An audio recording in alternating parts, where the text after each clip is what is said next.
Thomas Dutronc, bonsoir. Bonsoir. On vous connaît davantage pour vos talents artistiques, mais vous êtes aussi un féru du jeu vidéo, des jeux vidéo. Oui, enfin dans ma tendre enfance et ma jeunesse, j'ai longtemps arrêté justement pour faire de la guitare plutôt, heureusement. Mais voilà, j'ai arrêté de 16 ans à 29 ans, un truc comme ça. Et comme ça, à 29 ans, j'ai retrouvé des vieux copains, je m'y suis remis un petit peu. Et depuis, de temps en temps, dans mes loisirs, dans mes moments de grande détente, je rejoue un petit peu. Ça vous fait énormément de bien. Oui, ça me fait penser vraiment à autre chose, ça m'évade, mais je joue à des trucs relaxants, je joue pas trop des jeux stressants ou rapides ou d'action, je joue des trucs très, très tranquilles. Quels sont vos jeux de prédilection? Je joue à World of Warcraft. Alors, des fois, ça peut être stressant, tout dépend comment on joue, mais il y a de tout dans ce jeu-là. Mais sinon, voilà, on s'est rencontrés parce que j'étais nostalgique de ces jeux de mon enfance, que j'ai vraiment connu le premier jeu Pong avec 2 raquettes blanches, puis après j'ai vu les graphismes évoluer, et c'est vrai que quand on était des gosses comme ça, on rêvait devant l'évolution des graphismes. Aussi, des fois, je traînais avec mon père dans des bars, alors comme ça durait des heures l'apéro, du coup pour me faire patienter, il me donnait des pièces de 10 francs, puis je jouais aux bornes d'arcade. Donc ça, c'est des bons souvenirs aussi quand j'avais 8 ans, 10 ans, un truc comme ça.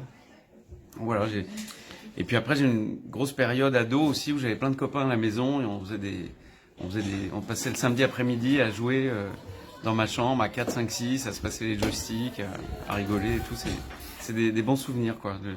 Puis ce que j'aime bien, c'est là de voir dans tous les gens qui aiment ça encore et qui ont ce souvenir des anciens jeux ou de ceux d'aujourd'hui, c'est des doux rêveurs. Ça, je trouve que c'est vachement agréable. On a besoin de gens comme ça, Vous avez vu gentils ici et doux rêveurs. des mamans, des papas qui ont transmis justement le virus à leurs enfants. C'est intergénérationnel, le jeu vidéo. Bah oui, il y a toutes sortes de jeux, je sais pas, oui, c'est ça, c'est ce grand cœur, on aime bien.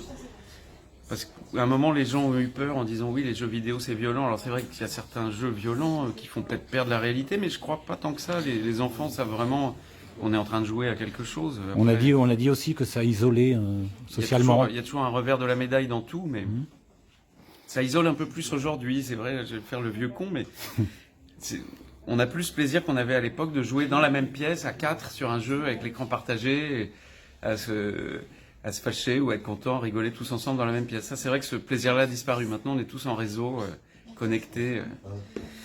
Ça, c'est dommage, c'est vrai, mais après, ça va revenir. Je dirais que pour autant, le lien social, il est toujours présent. La preuve aujourd'hui, avec le Nemco Game Show, beaucoup de jeunes m'ont dit je me suis fait des potes, je me suis fait des amis ici. Oui, voilà, c'est des bonnes occasions de rencontrer du monde.